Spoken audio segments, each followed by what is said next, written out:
తెలుగుదేశం కార్యకర్తలు కూడా పెద్ద ఎత్తున చేరుకున్నారు. అలాగే జై తెలుగుదేశం జై వర్మ అంటూ టీడీపీ కార్యకర్తలు అంతా నినాదాలు చేశారు.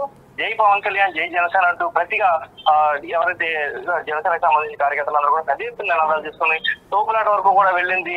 వర్మ లేకుంటే ఇక్కడ గెలవడం అసాధ్యం అన్నట్లు కాబట్టి తెలుగుదేశం కార్యకర్తలు కానీ నాయకులు కానీ మాట్లాడడం, అదే విధంగా చూసినట్టయితే పవన్ కళ్యాణ్ వల్ల నెగ్గారంటూ కూడా ఇటు పక్కన జనసేన కార్యకర్తలు మాట్లాడడం, ఇద్దరి మధ్య పచ్చగట్టేస్తే బగ్గు అంటుంది అన్న నేపథ్యంలో కూడా పూర్తిగా తోపులాట వరకు కూడా వెళ్ళింది. పోలీసులు పరిస్థితిని అయితే అదుపులోకి తీసుకొచ్చే పరిస్థితి కనిపిస్తుంది. అయితే ఇంకా ప్రోగ్రామ్స్ ఉండడం, ఇంకా ప్రోగ్రామ్స్ జరుగుతూ ఉండడం అనే నేపథ్యంలో ఇంకా ఇప్పుడు అది కొనసాగుతుందా లేకపోతే ఇట్లా ఇక్కడతో ఇది ముగుస్తుందని మాత్రం వేచి చూడాల్సిన పరిస్థితి కనిపిస్తుంది. అయితే రెండో రోజు దీనికి సంబంధించి పూర్తి నాగబాబు పర్యటనకు సంబంధించి ప్రతి చోట కూడా తెలుగుదేశం కార్యకర్తలు విభేదిస్తారా, లేదంటే ఇక్కడ మాత్రమే కొంతమంది తెలుగుదేశం కార్యకర్తలు ఆగ్రహానికి లోని ఈ విధంగా చేశారా అనేది మాత్రం వేచి చూడాల్సిన పరిస్థితి కనిపిస్తుంది. అయితే శివశంకర్ మనం చూస్తున్నాము, కూటమి ప్రభుత్వం ఏర్పడి ఇన్ని రోజులు అయిన తర్వాత కూడా ఒక సమన్వయంతో అటు ముందుకెళ్తుందనే చెప్పుకోవాలి.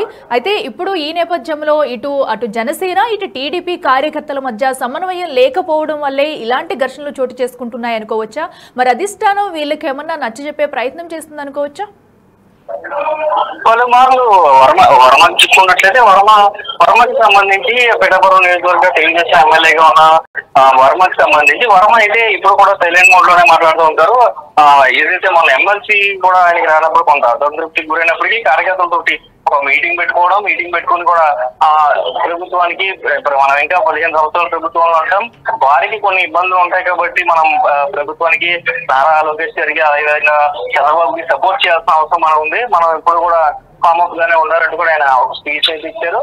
ఒక సందేశాన్ని ఇచ్చిన తర్వాత కూడా ఆయన కొంత రీయాక్టివేట్ అయ్యారు. అంటే ఏదైతే చిత్రాల సభలో ఈ నాగబాబు కామెంట్స్ తర్వాత వర్మ కార్యకర్తలైన బలం ప్రజలైన బలం కార్యకర్తే నాయకుడు అనే ఒక నినాదాలతోటి ప్రజల్లోకి వెళ్లే పరిస్థితి, ముమ్మరంగా ప్రజల్లోకి వెళ్ళడం, కార్యకర్తలతో ఇంటరాక్ట్ అవ్వడం ఇవన్నీ కూడా జరుగుతున్న నేపథ్యంలో ఇప్పుడు అభివృద్ధి కార్యక్రమాలకు సంబంధించి వర్మ అయితే దూరంగా ఉన్నారు. నాగబాబు పూర్తిగా వర్మ దూరంగా ఉండడం, వర్మ దూరంగా ఉంటున్నారనే సూచన తెలుగుతామని మరింత ఆగ్రహానికి లోనవడం ఈ నేపథ్యంలోనే ఇదంతా కూడా జరుగుతుందని అనుకోవచ్చు. ఎందుకంటే ఎప్పుడైతే వర్మను ఉద్దేశించి నాగబాబు అలాంటి హాట్ కామెంట్స్ చేశారో సో అక్కడి నుంచి కూడా వర్మ అక్కడి నుంచి కట్ అయిపోయినట్టుగా మనకు క్లియర్ గా తెలుస్తుంది. దీంతో తెలుగుదేశం అధిష్టానం కావచ్చు, పవన్ కళ్యాణ్ కావచ్చు, అలాగే మాత్రం వేచి చూడాల్సిన పరిస్థితి కనిపిస్తుంది.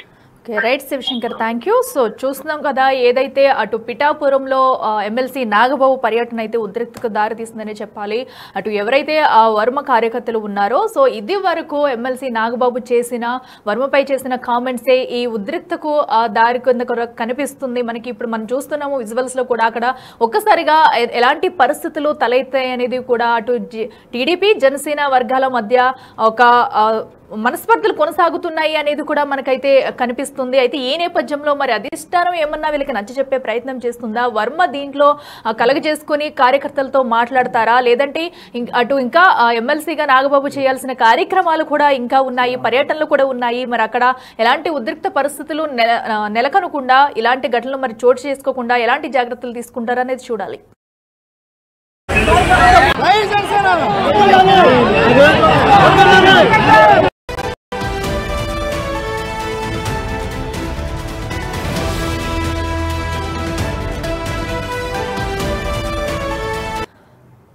Welcome to breaking news. చూస్తున్నాము అటు పిఠాపురంలో హైటెన్షన్ వాతావరణం నెలకొంది. ఎమ్మెల్సీ నాగబాబు పర్యటన నేపథ్యంలో కూడా ఘర్షణ వాతావరణం చోటు చేసుకుంది. అటు టీడీపీ జనసేన కార్యకర్తలు అయితే ఎవరికి వారు జై టీడీపీ జై జనసేన అంటూ కూడా నినాదాలు చేసుకుంటూ ఎవరికి వారు ఇక్కడ వ్యాఖ్యానిస్తున్నారు. ఈ నేపథ్యంలో కూడా ఘర్షణ వాతావరణం చోటు చేసుకుందని చెప్పాలి. కార్యకర్తల మధ్య తోపులాట ఉద్రిక్త వాతావరణం అయితే చోటు చేసుకుంది. అటు పర్యటనకు ఎమ్మెల్సీ నాగబాబు ఏదైతే పర్యటనకు వెళ్లారో ఈ నేపథ్యంలో కూడా ఈ ఘటన చోటు చేసుకుందనే చెప్పాలి. అయితే రీసెంట్ గానే ఎమ్మెల్సీ బాధ్యతలు చేపట్టిన నాగబాబు అయితే అటు పిఠాపురంలో పర్యటనకు వెళ్లారు. అయితే కుమారపురం గ్రామంలో పర్యటించిన నాగబాబు ఈ నేపథ్యంలో కూడా అటు జనసేన టీడీపీ కార్యకర్తల మధ్య తీవ్ర ఉద్రిక్తత తోపులాట వాగ్వాదం జరిగిందని చెప్పుకోవాలి. ప్రస్తుతం అక్కడ సిచ్యువేషన్ కూడా మనం చూస్తున్నాము బిగ్ టీవీ స్క్రీన్ మీద ఎక్స్క్లూజివ్ గా. సో కార్యకర్తలు కూడా భారీగా తరలి వచ్చారు. అటు జనసేన ఇటు టీడీపీ కార్యకర్తలు కూడా భారీగా తరలి వచ్చారు. ఈ నేపథ్యంలో కూడా ఎవరికి వారు జనసేన వైపు వాళ్ళు జై జనసేన జనసేన అంటూ నినాదాలు చేయగా టీడీపీ వాళ్ళు జై టీడీపీ అంటూ కూడా నినాదాలు చేసుకుంటూ ఒకరి మధ్య ఒకరు మాటల యుద్ధం పెరిగిందని చెప్పుకోవాలి. దీంతో కూడా పోలీసులు అలర్ట్ అయ్యారు ఒక్కసారిగా. సో అందరినీ అక్కడ గొడవనైతే క్లియర్ చేసే పనిలో కూడా పోలీసులు అయితే చర్యలు తీసుకున్నారు. సో మనం చూస్తున్నాము ఎంత పెద్ద క్రౌడ్ ఉందనేది కూడా. ఎవరికి వాళ్ళు ఉత్సాహంతో ఉన్నా కూడా ఎవరికి వాళ్ళు జై జనసేన జై టీడీపీ అంటూ కూడా నినాదాలు చేసుకుంటూ కాసేపు ఉద్రిక్త వాతావరణం అయితే అక్కడ నెలకొందని చెప్పొచ్చు. సో పోలీసులు కూడా అక్కడున్న పరిస్థితిని అదుపులోకి తెచ్చేందుకు ముమ్మర ప్రయత్నాలు అయితే చేస్తున్నారు. సో నాగబాబు పర్యటన నేపథ్యంలో కూడా ఈ ఉద్రిక్తతకు దారి తీసిందనే చెప్పాలి. అక్కడ ఏం జరిగిందో ఒకసారి చూద్దాం.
కదా అక్కడ జరిగిన ఉద్రిక్త వాతావరణాన్ని సంబంధించి మరింత సమాచారం అందించేందుకు మా ప్రతినిధి శివశంకర్ అందుబాటులో ఉన్నారు. శివశంకర్ చెప్పండి, అటు ఎమ్మెల్సీ నాగబాబు ముందే రెండు వర్గాలు కూడా అటు టీడీపీ జనసేన కూడా ఎవరికి వాళ్ళు పోటాపోటీగా జై టీడీపీ జై జనసేన అంటూ కూడా నినాదాలు చేసుకోవడం చూస్తాము. అంటే అసలు ఈ ప్రస్తుతం అక్కడ సిచ్యువేషన్ ఎలా ఉంది? ఘర్షణ వాతావరణం ఒక కొలిక్కి వచ్చిందా? పోలీసులు కూడా చర్యలు తీసుకుంటున్నట్టు తెలుస్తుంది. అసలు ఎందుకు ఈ ఘర్షణకు దారి తీసింది? డీటెయిల్స్ ఏంటి? చూసుకున్నట్లయితే పిఠాపురం నియోజకవర్గంలో ఏదైతే మొన్న చిత్రాడలో జరిగిన జనసేన ఆవిర్భావ దినోత్సవం విజయకేతన సభ ఏదైతే ఉందో ఆ రోజు నాగబాబు చేసిన కామెంట్స్ కావచ్చు, పిఠాపురంలో పవన్ కళ్యాణ్ నగ్గడానికి రెండే ఫ్యాక్టర్స్ కారణం. ఒకటి పవన్ కళ్యాణ్ అనే ఫ్యాక్టర్, రెండు జన సైనికులనే ఫ్యాక్టర్, రెండు మాత్రమే కారణం. ఇవి కాకుండా వేరే ఏదైనా ఎవరైనా నేనే దీనికి కారణం అని మళ్ళీ ఎవరైనా అనుకుంటే మాత్రం దానికి